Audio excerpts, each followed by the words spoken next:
ஓடி விளையாடு ஓய்ந்திருக்கலாகாது. அதுக்கு தான் சூப்பர் சரவணா ஸ்டோர்ஸ்ல சம்மருக்கு ஆடைகள் வாங்கும் போது அவுட்டோர் கேம்ஸ் ஃப்ரீ. ஓடு ஆடு விளையாடு சூப்பர் சரவணா ஸ்டோர்ஸ் சம்மர் கோடையை கொண்டாடலாம்.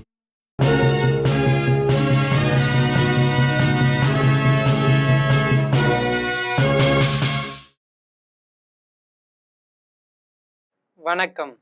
இந்திய நேரப்படி மதியம் 1:30 மணி செய்திகள். முதலில் ஜெம் தலைப்பு செய்திகளை காணலாம். பெட்ரோல் டீசல் என்ஜின் கார்களுக்கு இந்தியாவில் எதிர்காலம் இல்லை என்று மத்திய அமைச்சர் நிதின் கட்கரி பேச்சு. ஹைட்ரஜன் எத்தனால் என்ஜின் தயாரிப்புக்கு மாறிக்கொள்ளும்படி நிறுவனங்களுக்கு வேண்டுகோள். ஸ்ரீநகரில் இருந்து ஜமுதாவிக்கு நீட்டிக்கப்பட்ட வந்தே பாரத் விரைவு ரயில் சேவை தொடக்கம். காஷ்மீரின் வளர்ச்சிக்கு வழிவகுக்கும் என்று அமைச்சர் அஸ்வினி வைஷ்ணவ் பேச்சு. சமையல் எரிவாயு சிலிண்டர்களை பதுக்கி வைத்து கள்ளச்சந்தையில் விற்பதை தடுக்க நடவடிக்கை. நாளை முதல் சிலிண்டர் பெற டெலிவரி ஓடிபி கட்டாயம் என்று எண்ணெய் நிறுவனங்கள் அறிவிப்பு. ஈரானில் அமெரிக்காவின் போர் திட்டம் பற்றி அதிபர் டிரம்பிடம் எடுத்து கூறிய இராணுவ அதிகாரிகள். மீண்டும் போர் மூலம் அபாயம் உள்ளதால் கச்சா எண்ணெய் விலை $126 உயர்வு. இனி விரிவான செய்திகளை காணலாம். பெட்ரோல் டீசல் ஆகியவற்றால் இயங்கும் கார்களுக்கு இந்தியாவில் எதிர்காலம் இல்லை என்றும் அதனால் ஹைட்ரஜன் எத்தனால் ஆகியவற்றால் இயங்கும் வாகனங்களுக்கு மாறிக்கொள்ள வேண்டும் என்று மத்திய அமைச்சர் நிதின் கட்கரி தெரிவித்துள்ளார். தில்லியில் பஸ்வேல் டு இந்தியா எனும் பெயரில் நடைபெற்ற மாநாட்டில் மத்திய சாலை போக்குவரத்து நெடுஞ்சாலைத்துறை அமைச்சர் நிதின் கட்கரி கலந்து கொண்டு பேசினார். அப்போது பெட்ரோல் டீசல் என்ஜின்களை தயாரிப்போர் ஹைட்ரஜன் எத்தனால் ஆகியவற்றால் இயங்கும் என்ஜின்களை தயாரிப்பதற்கு மாறிவிட வேண்டும் என்றும் உண்மையான வாகன உதிரி பாகங்களை தயாரிப்பவர்களுக்கும் வேண்டுகோள் விடுத்தார். இனி பெட்ரோல் டீசல் வாகனங்களுக்கு எதிர்காலம் இல்லை என்றும் குறிப்பிட்டார். ஆண்டுக்கு 22 லட்சம் கோடி ரூபாய் அளவுக்கு பெட்ரோலியம் இறக்குமதி செய்யப்படுவதாகவும் இது ஒரு பொருளாதார சிக்கல் மட்டுமல்லாமல் சூழலை மாசுபடுத்தும் சிக்கலாகவும் உள்ளதை சுட்டிக்காட்டினார். பயணிகளின் பாதுகாப்பை உறுதி செய்யும் வகையில் ஒவ்வொரு பேருந்தையும் 3 கட்டங்களாக பார்வையிட்டு சான்றளிப்பது கட்டாயமாக்கப்படும் என்றும் நிதின் கட்கரி தெரிவித்தார். வட்டார போக்குவரத்து அதிகாரி நேரில் பார்வையிடுவதுடன் வீடியோ மூலமும் ஆய்வு செய்வது கட்டாயமாக்கப்படும் என்றும் இந்த நடைமுறையை பின்பற்றாவிட்டால் உறங்கும் வசதி கொண்ட பேருந்துகளை பதிவு செய்ய முடியாது என்றும் நிதின் கட்கரி தெரிவித்தார். ஸ்ரீநகரில் இருந்து ஜமுதாவிக்கு நீட்டிக்கப்பட்ட வந்தே பாரத் விரைவு ரயிலை மத்திய அமைச்சர்கள் அஸ்வினி வைஷ்ணவ், ஜிதேந்திர சிங், ஜம்மு காஷ்மீர் முதலமைச்சர் உமர் அப்துல்லா ஆகியோர் கொடியசைத்து தொடக்கி வைத்தனர். ஸ்ரீநகரில் இருந்து கத்ரா ரயில் நிலையம் 8 பெட்டிகள் கொண்ட வந்தே பாரத் ரயில் இயக்கப்பட்டு வந்தது. இந்த ரயிலை காஷ்மீரின் மிகப்பெரிய நகரமும் ரயில் நிலையமுமான ஜமுதாவி வரை நீடித்து உள்ளனர். அத்துடன் 8 பெட்டிகள் கொண்ட இந்த ரயில் 20 பெட்டிகள் கொண்டதாக மாற்றப்பட்டு உள்ளது. நீட்டிக்கப்பட்ட இந்த ரயிலின் தொடக்க விழா ஜம்முவில் நடைபெற்றது. இதில் ரயில்வே அமைச்சர் அஸ்வினி வைஷ்ணவ், மத்திய அமைச்சர் ஜிதேந்திர சிங், காஷ்மீர் முதலமைச்சர் உமர் அப்துல்லா ஆகியோர் கலந்து கொண்டு நீட்டிக்கப்பட்ட ரயில் சேவையை கொடியசைத்து தொடக்கி வைத்தனர். இந்த ரயிலின் வழக்கமான சேவை மே 2ஆம் நாள் தொடங்கும் என்றும் அறிவிக்கப்பட்டு உள்ளது. சமையல் எரிவாயு சிலிண்டர்களை பதுக்கி வைத்து கள்ளச்சந்தையில் விற்பதை தடுக்கும் வகையில் நாளை முதல் டெலிவரி ஓடிபி கட்டாயம் என்று எண்ணெய் நிறுவனங்கள் அறிவித்து உள்ளன. ஈரான் அமெரிக்கா இடையான போரால் ஹார்முஸ் நீரிணை வழியாக எண்ணெய் எரிவாயு ஏற்றி வருவது தடைபட்டுள்ள நிலையில் எரிவாயு வளங்களில் நெருக்கடி ஏற்பட்டு உள்ளது. எனினும் வீட்டு பயன்பாட்டு எரிவாயு சிலிண்டர்கள் தட்டுப்பாடு ஏற்பட்டு விடக்கூடாது என்பதில் மத்திய அரசு கவனமாக உள்ளது. ஏற்கனவே ஒரு சிலிண்டர் வாங்கியவர் இன்னொரு சிலிண்டர் வாங்குவதற்கான கால இடைவெளியை அதிகரித்து உள்ளது. அதேபோல் சிலிண்டர் புக் செய்தவர்களே அதை பெறுவதை உறுதி செய்யும் டெலிவரி ஓடிபி பெறும் முறை ஏற்கனவே நடைமுறையில் உள்ளது. ஆனாலும் இதை கட்டாயம் ஆக்காமல் இருந்து வந்தனர். இந்நிலையில் எரிவாயு சிலிண்டர்களை பதுக்கி வைத்து கள்ளச்சந்தையில் விற்பதை தடுக்க நாளை முதல் டெலிவரி ஓடிபி பெறுவதை கட்டாயமாக்க எண்ணெய் நிறுவனங்களும் எரிவாயு முகமைகளும் முடிவு செய்து உள்ளன. இதன்படி சிலிண்டர் முன்பதிவு செய்யும் போது வாடிக்கையாளர்களுக்கு ஒரு ஓடிபி எண் வரும். அந்த எண்ணை பகிர்ந்தால் மட்டுமே இனி எரிவாயு சிலிண்டர் வழங்கப்படும். இதனால் கள்ளச்சந்தையில் சிலிண்டர் விற்பது கட்டுப்படும் என்று எதிர்பார்க்கப்படுகிறது. ஈரானில் அமெரிக்க போர் திட்டம் பற்றி அதிபர் டிரம்பிடம் இராணுவ அதிகாரிகள் எடுத்துரைத்துள்ள நிலையில் ஒரு பீப்பாய் கச்சா எண்ணெய் விலை 2022ஆம் ஆண்டுக்கு பிறகு மீண்டும் $126 எனும் அளவுக்கு உயர்ந்து உள்ளது. ஈரானுடனான பேச்சில் எந்த முன்னேற்றமும் இல்லாத நிலையில் அந்த தடையை உடைத்து நொறுக்கும் வகையில் குறுகிய காலம் மற்றும் மிக வலிமையான தாக்குதலை நடத்த அமெரிக்க இராணுவம் திட்டமிட்டு உள்ளது. இந்த புதிய போர் திட்டம் குறித்து அமெரிக்காவின் இராணுவ அதிகாரிகள் வெள்ளை மாளிகைக்கு சென்று அதிபர் டொனால்ட் ட்ரம்புக்கு எடுத்து உரைத்தனர். இந்த தகவல் வெளியாகியுள்ள நிலையில் ஒரு பீபாய் பிரண்ட் கச்சா எண்ணெய் விலை உக்ரைன் மீது படையெடுத்து ரஷ்யா தாக்குதல் நடத்திய போது இருந்த அளவுக்கு உயர்ந்து உள்ளது. கச்சா எண்ணெய் விலை 7 விழுக்காடு உயர்ந்து $126 உள்ளது. ஈரான் அமெரிக்கா அமைதி பேச்சில் முன்னேற்றம் இல்லாமல் தேக்க நிலை ஏற்பட்ட போதே எண்ணெய் விலை உயரத் தொடங்கியது குறிப்பிடத்தக்கது. ஈரான் வெளியுறவு மந்திரி அப்பாஸ் அராக்சியுடன் மத்திய வெளியுறவு மந்திரி ஜெய்சங்கர் தொலைபேசியில் தற்போதைய சூழ்நிலையின் பல்வேறு அம்சங்கள் குறித்து உரையாடினார்.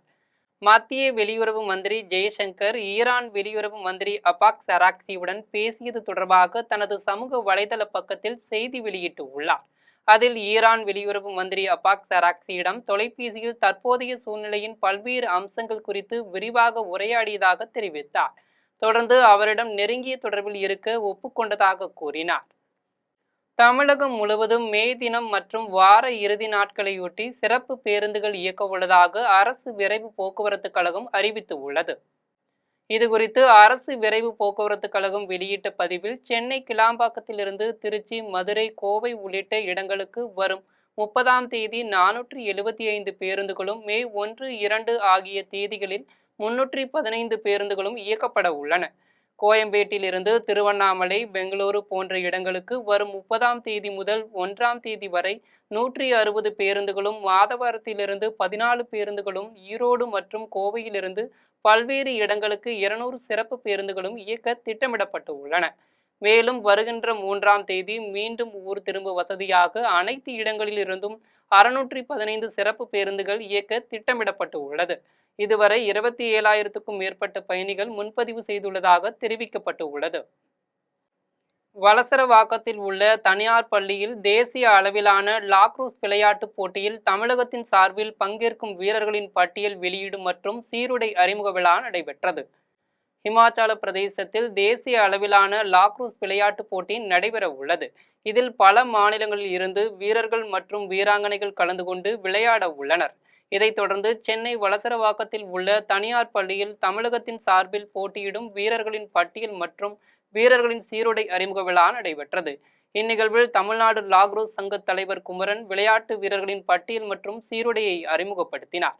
இதன் பின்னர் அவர் செய்தியாளர்களை சந்தித்து பேசிய போது, 2028ஆம் ஆண்டு நடைபெற உள்ள ஒலிம்பிக் போட்டியில் இந்திய அணி சார்பில் போட்டியிட வீரர்களை தயார் செய்ய தேசிய அளவில் போட்டிகள் நடைபெறுவதாக தெரிவித்தார். 2028ஆம் ஆண்டு ஒலிம்பிக் போட்டியில் லாக்ரோஸ் போட்டியில் தமிழகத்திலிருந்து அதிக எண்ணிக்கையில் வீரர்கள் பங்கேற்க முயற்சி செய்து வருவதாக கூறினார். நேஷனல்ஸ் கொண்டு போகிறாங்க. அதுக்கப்புறமா தான் வந்து நேஷனல்ஸ்லேருந்து டீமை வந்து செலக்ட் பண்ணுறாங்க. ஸோ ஒரு ஸ்டேட்லேருந்து நம்ம கொண்டு போகிற மாதிரி எவ்வளோ ஆஸ் யூஷுவல் நம்ம வந்து மற்ற கேம்ஸ்க்கெலாம் எப்படி பண்ணுறாங்களோ அதே மாதிரி தான். ஸோ அதுக்காக தான் இப்போ தமிழ்நாட்டிலேருந்து ரெப்ரசென்ட் பண்ணி ஆல்ரெடி வந்து டீமை வந்து நாங்கள் ஃபைனலைஸ் பண்ணி வச்சுருக்கோம். ஸோ இன்றைக்கி அதுக்கான ஜெர்சியும் அந்த பிளேயர்ஸ் லிஸ்ட்டையும் நாங்கள் இன்றைக்கி வந்து அறிமுகப்படுத்துகிறோம். ஆமாம், இதை வந்து இன்க்ளூட் பண்ணிட்டாங்க. கண்டிப்பாக அது வந்து இந்த கேம் வந்து 28ல் வருது. இப்போ இந்த இதுலையா சரி, இப்போ இன்றைக்கி இருக்கிற வந்து ஹிமாச்சல் இதுக்கு 40 ஸ்டூடெண்ட்ஸ் வந்து இப்போ வந்து நாங்கள் அடுத்த லெவலுக்கு போகிறதுக்கு ரெடியாக இருக்கிறாங்க. ஸோ இந்த ஹிமாச்சல் இது முடிஞ்சதுக்கப்புறமா அதுலேருந்து எத்தனை ஸ்டூடெண்ட்ஸை வந்து நம்ம நேஷனல்ஸ்க்கு அனுப்ப போகிறோன்றது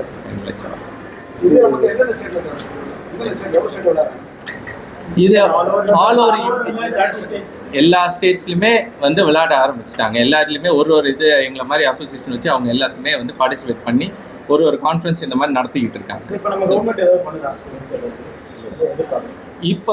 இப்போ இருக்கிற கவர்மெண்ட் எதுவுமே வந்து பண்ணலை, ஸ்டேட் கவர்மெண்ட் எதுவுமே பண்ணலை. நாங்களும் அதுக்கான முயற்சிகள் எதுவும் இது பண்ணலை. ஏன்னா வந்து இதை வந்து நம்ம நேஷ்னலைஸாக கொண்டு போய் ஒரு ஸ்டேட்டோட இதை நம்ம இது பண்ண முடியாது. ஏன்னா ஒலிம்பிக்ஸ்ன்னு வரும்போது நம்ம நேஷ்னலைஸாக கொண்டு போனோம். எங்களோட முயற்சி என்னன்னா தமிழ்நாட்டிலேருந்து எவ்வளோ பேர் நம்ம வந்து இந்த இன்டர்நேஷ்னலுக்கு அனுப்பணுன்றது தான் நாங்கள் பார்த்துக்கிட்டோம். பழனி தண்டாயுதபாணி சுவாமி கோவில் நிர்வாகம் சார்பில் அமைக்கப்பட்டுள்ள பிரத்யேக நீச்சல் குளத்தில் யானை கஸ்தூரி தண்ணீரை பீச்சி அடித்து உற்சாகமாக விளையாடியது.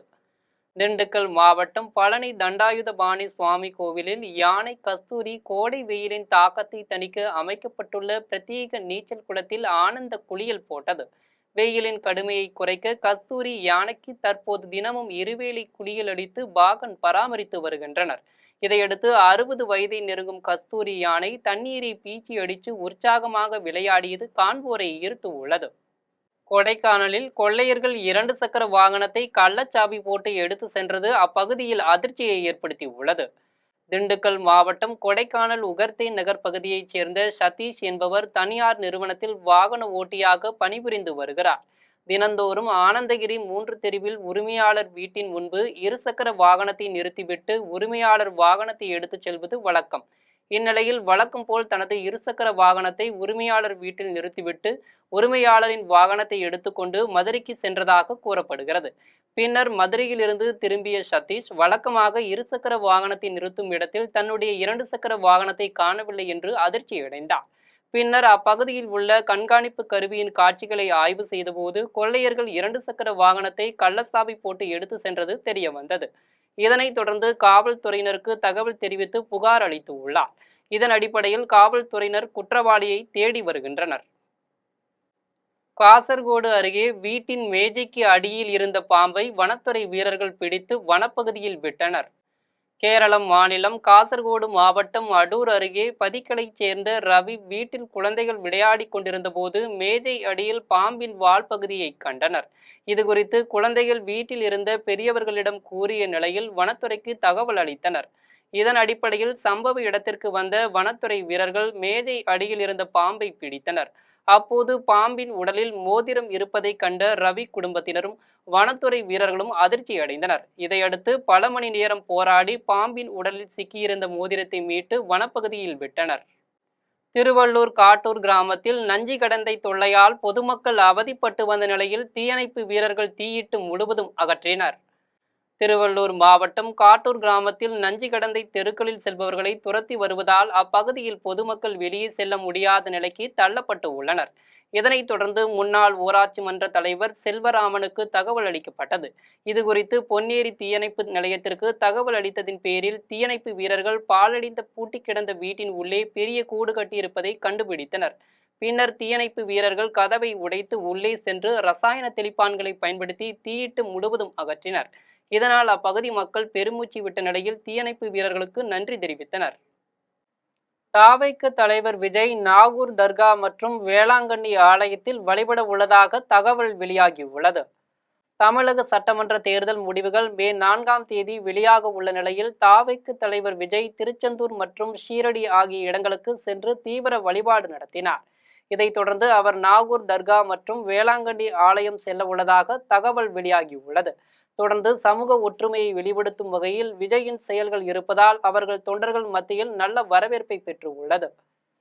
சோளிங்கரில் குப்பை கிடங்கில் திடீரென ஏற்பட்ட தீ விபத்தில் 10 டன் எடையுள்ள குப்பைகள் எரிந்து கருகி சாம்பலாகின. ராணிப்பேட்டை மாவட்டம் சோளிங்கர் கால்நடை மருத்துவமனை அருகே உள்ள திடக்கழிவு மேலாண்மை திட்ட குப்பை கிடங்கில் தரம் பிரித்து வைக்கப்பட்டிருந்த குப்பைகள் திடீரென தீப்பிடித்து எரிந்தன. இதுகுறித்து தகவல் அறிந்து சம்பவ இடத்திற்கு வந்த தீயணைப்பு துறையினர் தீயை அணைத்தனர். ஆனால் தீ விபத்தில் 10 டன்கள் எடையுள்ள குப்பை கழிவுகள் தீயில் எரிந்து சாம்பலாகின. நீண்ட நேரம் தீப்பற்றி எரிந்ததால் அப்பகுதியை புகை மண்டலமாக காட்சியளித்தது. இதனால் அப்பகுதி வழியே சாலையில் சென்ற பொதுமக்களும் வாகன ஓட்டிகளும் கடும் சிரமத்திற்கு உள்ளாகினர். மேலும் இந்த சம்பவம் குறித்து காவல்துறையினர் விசாரணை மேற்கொண்டு வருகின்றனர். ஊத்தங்கரையில் பள்ளி பேருந்து மீது அதிவேகமாக வந்த கார் மோதியதில் 2 பேர் படுகாயமடைந்து உள்ளனர்.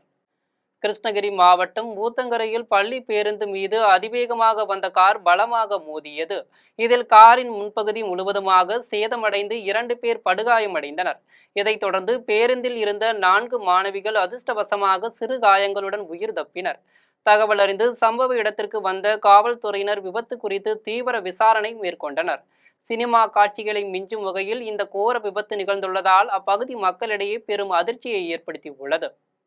பாதிக்கப்பட்ட மணிகண்டனுக்கு 2 குழந்தைகள் உள்ளதால் அரசாங்கம் தங்களுக்கு உரிய நிவாரணம் வழங்க வேண்டும் என விவசாயி மணிகண்டனின் தந்தை கோரிக்கை விடுத்து உள்ளார்.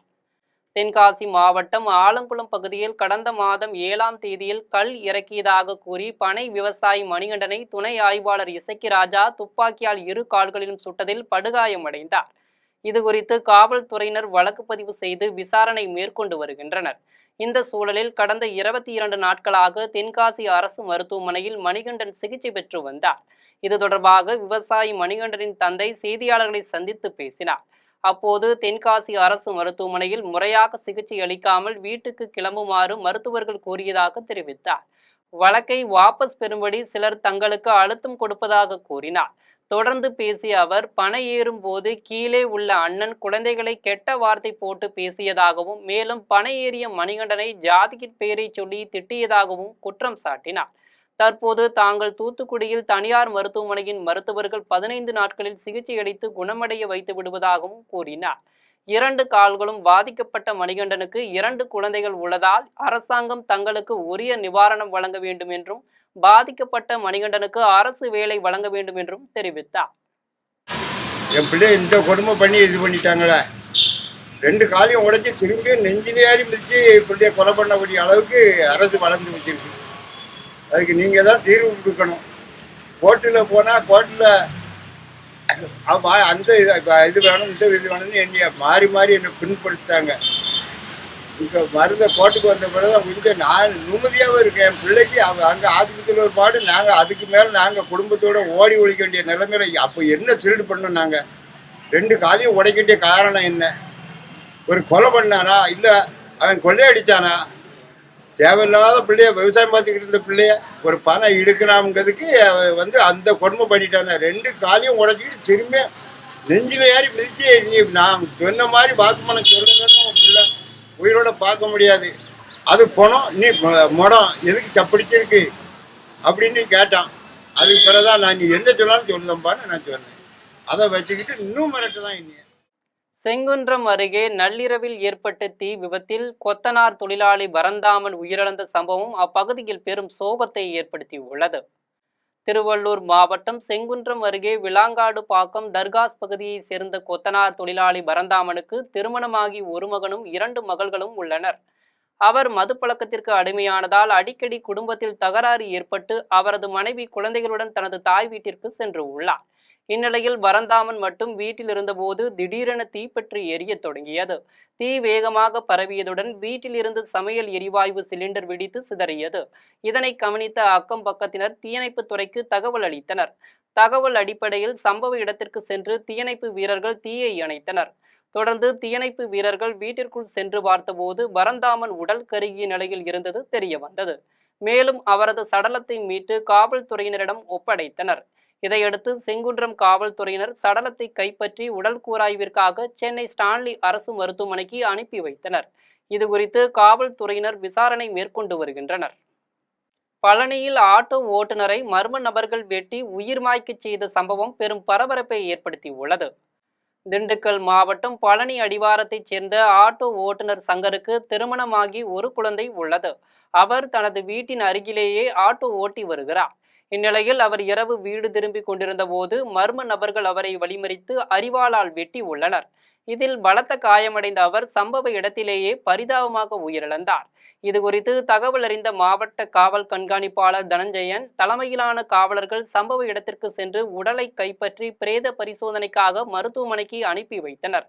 மேலும் இந்த சம்பவம் குறித்து காவல்துறையினர் விசாரணை மேற்கொண்டு வருகின்றனர். கோவையில் சாமியார் மரணத்தில் மர்மம் இருப்பதாகவும் அவரது உடலை தோண்டி எடுத்து உடற்கூராய்வு மேற்கொள்ள வேண்டும் என்றும் சாமியாரின் பேத்திகள் கோட்டாட்சியரிடம் மனு அளித்து உள்ளனர்.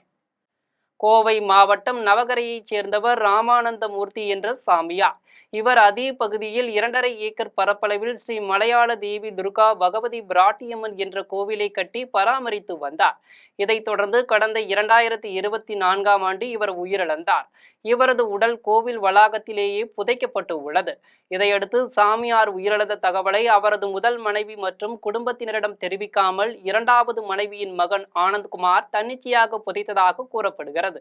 இதற்கிடையே சொத்துக்களை அபகரிக்கும் நோக்கில் தங்களது தாத்தா ராமானந்த மூர்த்தியை உயிர்மாய்க்கம் செய்துவிட்டு அவர் ஜீவசமாதி அடைந்ததாக கூறி ஆனந்தகுமார் நாடகம் ஆடுவதாக சாமியாரின் முதல் மனைவி வழி பேத்திகளான கிருத்திகா மற்றும் உஷா குற்றம் சாட்டியுள்ளனர். இது குறித்து ராமானந்த மூர்த்தியின் பேத்திகள் பேசிய போது, தங்கள் தாத்தாவின் மரணம் குறித்து ஆனந்தகுமாரிடம் கேட்டபோது அவர் ஜீவசமாதி அடைந்து விட்டதாக கூறுகிறார் என்றும், தாத்தாவின் உடலை தோண்டி எடுத்து உடற்கூராய்வு செய்ய வேண்டும் என்றும் மனு அளித்துள்ளதாக கூறினார். இப்போ இந்த நிலையில் கேஸ் போயிட்டுருக்கு. அவரோட இறந்ததில் சந்தேகம் இருக்குன்னு கேஸ் போயிட்டுருக்கு. நாளான்னைக்கு ஃபங்க்ஷன், கோயில் சித்ரா பௌர்ணமி ஃபங்க்ஷன் வச்சுருக்காரு. அங்கே என்னென்னா மயான பூஜை வைக்கிறாரு. அதில் வந்து எங்கள் தாத்தாவோட எலும்பை எடுத்து அது பூஜை நடத்துகிறாங்க அப்படிங்கிற ஒரு நியூஸு. எங்களுக்கு என்னென்னா இந்த கேஸ் போயிட்டுருக்கிற இடத்துல அப்போ அந்த எலும்பை எடுத்தால் எப்படி சொல்கிறது, போஸ்ட்மார்ட்டம் பண்ணும்போது எங்களோட எவிடன்ஸ் வந்து அழிஞ்சிரும் அப்படிங்க. ஏன்னா எங்களுக்கு சந்தேகமே வந்து இது இயற்கை மரணம் கிடையாது. ஏதோ ஒன்று அடித்தோ இல்லை ஏதோ ஒன்று பண்ணி தான் அவங்க வந்து இறந்துருக்காரு. அந்த சந்தேகத்தில் வந்து ஆர்டிஓ வந்து கேஸ் போகிறனால சீக்கிரம் போஸ்ட்மார்ட்டம் பண்ணி எங்களுக்கு என்ன நடவடிக்கையோ அதை எடுத்து எங்களுக்கு தரணும். சம்பவம் நடந்த டேட் எப்போ? இறந்தது வந்து 6/9/2024. அப்போது போலீஸில் நீங்கள் கமெண்ட் பண்ணி எஃப்ஐஆர்லாம் போட்டுருக்கோம்? எல்லாம் பண்ணியிருக்கு. எஃப்ஐஆர் இல்லைங்க, எல்லா பக்கமுமே நாங்கள் கேஸ் கொடுத்து நடந்துகிட்ருக்கு. சென்னை ஹைகோர்ட்டில் கேஸ் நடந்துகிட்ருக்கு, இன்னுமே நடக்குது. இப்போ நீங்கள் அவங்க என்ன சொல்கிறாங்க அவங்க கேட்கும்போது? உங்களால் என்ன பண்ண முடியுமோ பண்ணிக்கங்க, நான் இப்படி தான். காட்டகரம் கிராமத்தில் உள்ள மாரியம்மன் கோவிலில் தீமிதி திருவிழா மிக சிறப்பாக நடைபெற்றது. அரியலூர் மாவட்டம் காட்டகரம் கிராமத்தில் உள்ள மாரியம்மன் கோவிலில் தீமிதி திருவிழா நடைபெற்றது. இதையொட்டி மாரியம்மனுக்கு மஞ்சள், சந்தனம், விபூதி, பால் உள்ளிட்ட 16 வகையான அபிஷேக பொருட்களை கொண்டு சிறப்பு அபிஷேகம் செய்யப்பட்டது. இதனைத் தொடர்ந்து விரதம் இருந்த பக்தர்கள் பூக்கரகங்கள் மற்றும் காவடி எடுத்து முக்கிய வீதிகள் வழியாக கோவிலுக்கு வந்தடைந்தனர். இதன் பின்னர் கோவில் முன்பு அமைக்கப்பட்டிருந்த அக்னி குண்டத்தில் பக்தர்கள் இறங்கி தங்களது நேர்த்திக்கடனை செலுத்தினர். இந்நிகழ்வில் மீஞ்சுருட்டியை சுற்றியுள்ள கிராமங்களில் இருந்து ஏராளமான பக்தர்கள் கலந்து கொண்டு சாமி தரிசனம் செய்தனர். தீமிதி திருவிழாவிற்கான ஏற்பாடுகளை கிராம முக்கியஸ்தர்கள், ஊர் பொதுமக்கள் செய்திருந்தனர். திருவெண்ணெய்நல்லூர் அருகே உள்ள வியாக்கரபுரீஸ்வரர் கோவிலில் சித்திரை திருவிழாவை ஒட்டி தேரோட்டம் மிக சிறப்பாக நடைபெற்றது. விழுப்புரம் மாவட்டம் சித்தலிங்கம் மடம் கிராமத்தில் உள்ள வியாக்கரபுரீஸ்வரர் கோவிலில் சித்திரை திருவிழா பிரம்மோற்சவம் கடந்த 21ஆம் தேதி கொடியேற்றத்துடன் தொடங்கியது. இதனை முன்னிட்டு வியாக்கரபுரீஸ்வரர் தேரில் 4 மாட வீதிகள் வழியாக சுற்றி வந்து பக்தர்களுக்கு காட்சியளித்தார். இதில் ஏராளமான பக்தர்கள் கலந்து கொண்டு தேரினை வடம் பிடித்து இழுத்தனர். வியாக்கரபுரீஸ்வரர் சமேத நீலவேசலாட்சி அருளை பெற வேண்டி பக்தி சித்தியுடன் இன்று தேர் திருவிழாவை செவனையே செய்து கொண்டிருக்கிறார்கள். சுவாமியுடைய அருளால் மேலும் மேலும் இந்த கிராமத்தில் உள்ள அனைத்து மக்களும், சித்திரையுடன் அனைத்து மக்களும் மற்றும் மெய்யன்பர்கள் எல்லாரும் நல்ல செழிப்புடனும் எல்லாரும் நல்ல வாழ்வாங்க வாழ வேண்டி ஸ்ரீ நீலவேசலாட்சி சமய வியாக்கரபாதி சுவாமியை ஊர் சார்பாகவும் கோவில் சார்பாகவும் பிரார்த்தனை செய்து கொண்டோம். நெம்மக்கோட்டையில் நடைபெற்ற சித்தி விநாயகர் கோவில் தேரோட்டத்தில் ஏராளமான பக்தர்கள் பக்தி கோஷத்துடன் தேரை வடம் பிடித்து இழுத்து வழிபட்டனர். புதுக்கோட்டை மாவட்டம் ஆலங்குடி அருகே நெம்மக்கோட்டையில் உள்ள சித்தி விநாயகர் கோவிலில் சித்திரை திருவிழாவை ஒட்டி சுவாமிக்கு அபிஷேக ஆராதனைகள் நடைபெற்றது. தொடர்ந்து வண்ண மலர்களால் அலங்கரிக்கப்பட்ட தேரில் சுவாமியின் தேர் திருவிழா நடைபெற்றது. இதில் ஊரின் முக்கியஸ்தர்களும் ஏராளமான பக்தர்களும் பக்தி கோஷத்துடன் தேரை வடம் பிடித்து இழுத்தனர். விளாத்திக்குளத்தில் நடைபெற்ற மீனாட்சி சுந்தரேஸ்வரர் ஆலய தேரோட்டத்தின் போது வழிநெடுகிலும் பக்தர்கள் தேங்காய் உடைத்தும் பழங்கள் படைத்தும் வழிபாடு நடத்தினர். தூத்துக்குடி மாவட்டம் விளாத்திக்குளத்தில் உள்ள மீனாட்சி சுந்தரேஸ்வரர் ஆலயத்தில் சித்திரை திருவிழாவை ஒட்டி சுவாமிக்கு சிறப்பு அபிஷேக ஆராதனைகள் நடைபெற்றது. தொடர்ந்து வண்ண மலர்களால் அலங்கரிக்கப்பட்ட தேரில் சுவாமியின் தேரோட்டம் நடைபெற்றது.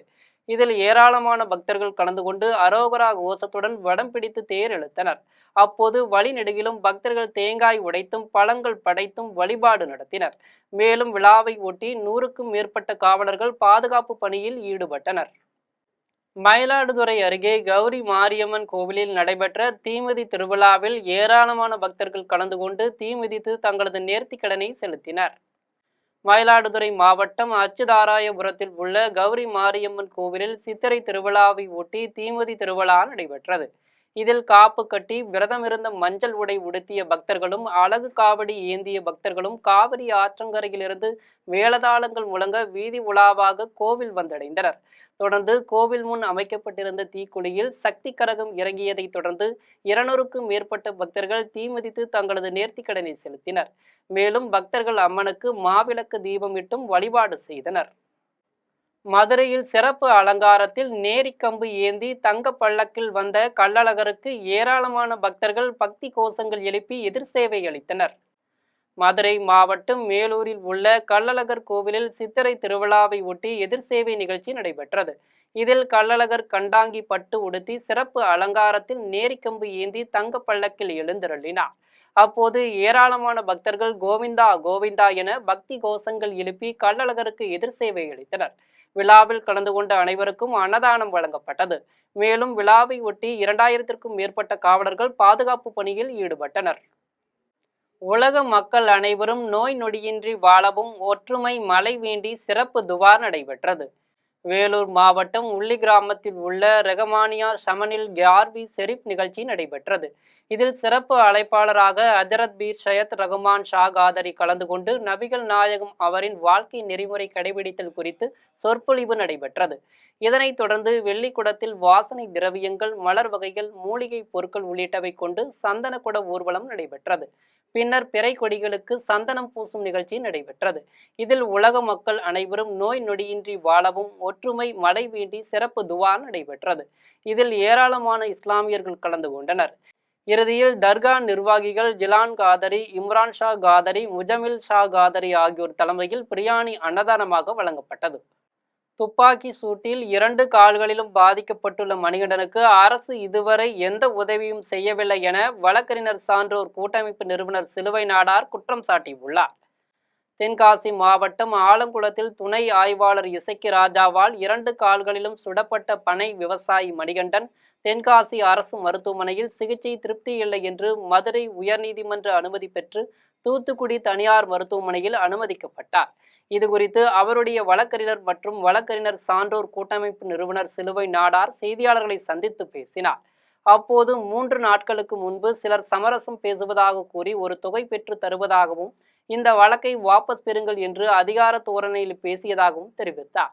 மணிகண்டனுக்கும் அவருடைய குடும்பத்தாருக்கும் பாதுகாப்பு கருத்தில் கொண்டு அவர் தூத்துக்குடியில் தனியார் மருத்துவமனையில் அனுமதிக்கப்பட்டு உள்ளார் என்று கூறினார்.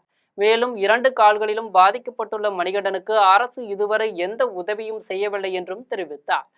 தங்கள் சமூக மக்கள் அவரை 15 நாட்களில் வீதிகளில் நடமாட வைத்து மீண்டும் அவரை பனைமரத்தில் ஏறி விவசாயம் செய்ய வைப்போம் என்றும் தெரிவித்தார். வெளியே தள்ள முற்பட்டிருக்கிறார்கள். ஆனால் அவருக்கு 2 கால்களும் நடக்க முடியாத ஒரு சூழ்நிலை இருக்கிறது. 2 கால்களிலும் 4 குண்டுகள் பாய்ந்து முழுமையான உறுப்பு சேதத்திற்கு ஆளாகி இருக்கிறார் மணிகண்டன் அவர்கள். அவருக்கு அரசு உரிய நிவாரணம் கொடுத்து சிகிச்சைக்கு தேவையான பண உதவியை செய்ய வேண்டும். அவ்வாறு தங்களுக்கு செய்ய விருப்பமில்லை என்று சொன்னால் வெளிப்படையாக அரசின் சார்பாக எந்த ஒரு நிவாரணமும் வழங்கப்படாது என்று திராணியற்ற இந்த அரசாங்கம் அறிவிக்கை கொடுக்க வேண்டும். மணிகண்டன் அவர்களை பார்க்கக்கூடிய திராணி எங்கள் சமூக மக்களுக்கு இருக்கிறது. நாங்கள் சேர்ந்து மணிகண்டன் இன்னும் 15 நாட்களில் இந்த வீதிகளிலே நடந்து ஏறக்குறைய 1 மாத காலத்தில் மீண்டும் பனைத்தொழில் செய்வார் என்று தெரிவித்துக் கொள்கிறேன். பெங்களூருவில் கனமழையால் இதுவரை 9 பேர் உயிரிழந்து உள்ளனர். கர்நாடக மாநிலம் பெங்களூருவில் கடும் வெயிலுக்கு மத்தியில் ஆலங்கட்டி மழை பெய்து பொதுமக்களை ஆச்சரியப்படுத்தி உள்ளது. இதனைத் தொடர்ந்து பெங்களூருவில் பலத்த காற்றுடன் பெய்த கனமழையால் நகரமே ஸ்தம்பித்தது. இதில் குறிப்பாக மருத்துவமனையில் சுற்றுச்சுவர் இடிந்து 7 பேர் பரிதாபமாக உயிரிழந்தது பெரும் சோகத்தை ஏற்படுத்தியது. மேலும் மின்சாரம் தாக்கியும் 2 பேர் உயிரிழந்தனர். தொடர்ந்து பல இடங்களில் மரங்கள் முறிந்து விழுந்ததில் வாகனங்களும் சேதமடைந்தன. இனி வருவது திரையுலக செய்திகள். பிரபல நடிகர் மோகன்லால் நடிக்கும் திருஷ்யம் 3 திரைப்படத்தின் டீசரை படக்குழுவினர் வெளியிட்டு உள்ளனர். இயக்குனர் ஜித்து ஜோசப் இயக்கத்தில் மோகன்லால் நடிப்பில் வெளியான திருஷ்யம் திரைப்படம் 2 பாகங்களும் ரசிகர்கள் மத்தியில் நல்ல வரவேற்பை பெற்ற நிலையில் தற்போது திருஷ்யம் 3ஆம் பாகம் உருவாகியுள்ளது. இப்படத்தில் மோகன்லால், மீனா, அன்ஷிபா ஹாசன் மற்றும் எஸ்தர் அனில் ஆகியோர் அதே கதாபாத்திரங்களில் மீண்டும் நடித்து உள்ளனர். ஜார்ஜ் குட்டி மற்றும் அவரது குடும்பத்தினரின் வாழ்க்கையில் நடக்கும் விறுவிறுப்பான திருப்பங்களை இப்படம் விவரிக்கிறது என படக்குழுவினர் தெரிவித்து உள்ளனர். இப்படம் மே 21ஆம் தேதி வெளியாகும் நிலையில் அதன் டீசர் வெளியாகி மோகன்லால் ரசிகர்களிடையே இப்படத்தின் மீதான எதிர்பார்ப்பு அதிகரித்து உள்ளது. இனி வருவது விளையாட்டுச் செய்திகள்.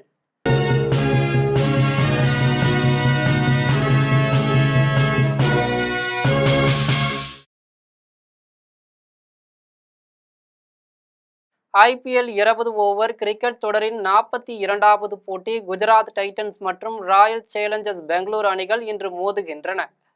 அகமதாபாத்தில் உள்ள நரேந்திர மோடி மைதானத்தில் 19வது IPL 20 ஓவர் கிரிக்கெட் தொடரின் 42வது போட்டி நடைபெறுகிறது. இந்த போட்டியில் குஜராத் டைட்டன்ஸ் மற்றும் ராயல் சேலஞ்சர்ஸ் பெங்களூரு அணிகள் மோதுகின்றன. இதில் குஜராத் அணியின் கேப்டன் சுப்மன் கில் தலைமையிலான வீரர்களும் பெங்களூரு அணியின் கேப்டன் ரஜத் படிதார் தலைமையிலான வீரர்களும் பங்கேற்கின்றனர். தொடர்ந்து இவ்விரு அணிகளும் இதுவரை 7 முறை நேருக்கு நேர் மோதி இருக்கின்றன. இதில் குஜராத் அணி 3 முறையும் பெங்களூரு அணி 4 முறையும் வெற்றி பெற்று இருக்கின்றன. எனவே இன்றைய போட்டியில் யார் வெற்றி பெறப் போகிறார்கள் என்று ரசிகர்களிடையே பெரும் எதிர்பார்ப்பு உள்ளது. மேட்ரிட் ஓபன் டென்னிஸ் தொடரின் காலிறுதிப் போட்டியில் பெர்னாண்டஸை வீழ்த்தி ஆண்ட்ரீவா அரையிறுதிப் போட்டிக்கு முன்னேறியுள்ளார். ஸ்பெயினில் மேட்ரிட் ஓபன் டென்னிஸ் தொடரின் பெண்கள் ஒற்றையர் பிரிவின் காலிறுதிப் போட்டி நடைபெற்றது. இந்த போட்டியில் அமெரிக்காவின் மிர்ரா ஆண்ட்ரீவா கனடாவின் மேலே பெர்னாண்டஸை உடன் மோதினார். இதில் சிறப்பாக விளையாடிய ஆண்ட்ரீவா 2-1 என்ற செட் கணக்கில் பெர்னாண்டஸை வீழ்த்தினார். இதன் மூலம் அவர் அரையிறுதிப் போட்டிக்கு முன்னேறினார். இனி வருவது தங்கம், வெள்ளி மற்றும் பங்குச்சந்தை விலை நிலவரம்.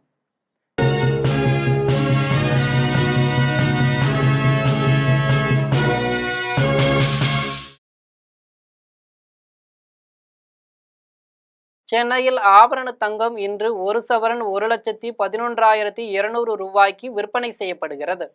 சென்னையில் இன்று ஆபரண தங்கத்தின் விலையில் எந்தவித மாற்றமும் இன்றி கிராமுக்கு 13,900 ரூபாய்க்கு விற்பனை செய்யப்படுகிறது. மேலும் 1 சவரன் 1,11,200 ரூபாய்க்கு விற்பனை செய்யப்படுகிறது. 24 கேரட் தூய தங்கம் 1 சவரன் 1,21,312 ரூபாய்க்கு விற்பனை செய்யப்படுகிறது. மேலும் 1 கிராம் வெள்ளி 260 ரூபாய்க்கும் 1 கிலோ வெள்ளி 2,60,000 ரூபாய்க்கும் விற்பனை செய்யப்படுகிறது. இந்திய பங்குச்சந்தைகளில் வணிகம் இன்று சரிவுடன் காணப்படுகிறது. மும்பை பங்குச்சந்தை பங்குவிலை குறியீட்டு எண் சென்செக்ஸ் 1045 புள்ளிகள் குறைந்து 76,451 புள்ளிகளில் வணிகமாகிறது. தேசிய பங்குச்சந்தை பங்குவிலை குறியீட்டு எண் நிப்டி 337 புள்ளிகள் குறைந்து 23,840 புள்ளிகளில் வணிகமாகிறது. மீண்டும் ஜெம் தலைப்புச் செய்திகள். பெட்ரோல் டீசல் என்ஜின் கார்களுக்கு இந்தியாவில் எதிர்காலம் இல்லை என்று மத்திய அமைச்சர் நிதின் கட்கரி பேச்சு. ஹைட்ரஜன் எத்தனால் என்ஜின் தயாரிப்புக்கு மாறிக்கொள்ளும்படி நிறுவனங்களுக்கு வேண்டுகோள். ஸ்ரீநகரில் இருந்து ஜமுதாவிற்கு நீட்டிக்கப்பட்ட வந்தே பாரத் விரைவு ரயில் சேவை தொடக்கம். காஷ்மீரின் வளர்ச்சிக்கு வழிவகுக்கும் என்று அமைச்சர் அஸ்வினி வைஷ்ணவ் பேச்சு. சமையல் எரிவாயு சிலிண்டர்களை பதுக்கி வைத்து கள்ளச்சந்தையில் விற்பதை தடுக்க நடவடிக்கை. நாளை முதல் சிலிண்டர் பெற டெலிவரி OTP கட்டாயம் என்று எண்ணெய் நிறுவனங்கள் அறிவிப்பு. ஈரானில் அமெரிக்காவின் போர் திட்டம் பற்றி அதிபர் டிரம்பிடம் எடுத்து கூறிய இராணுவ அதிகாரிகள்.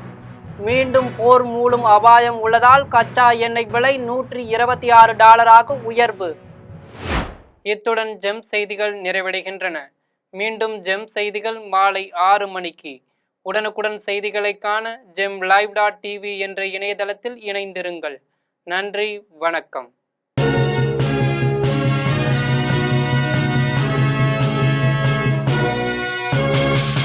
ஓடி விளையாடு, ஓய்ந்திருக்கலாகாது. அதுக்கு தான் சூப்பர் சரவணா ஸ்டோர்ஸ்ல சம்மருக்கு ஆடைகள் வாங்கும் போது அவுட்டோர் கேம்ஸ் ஃப்ரீ.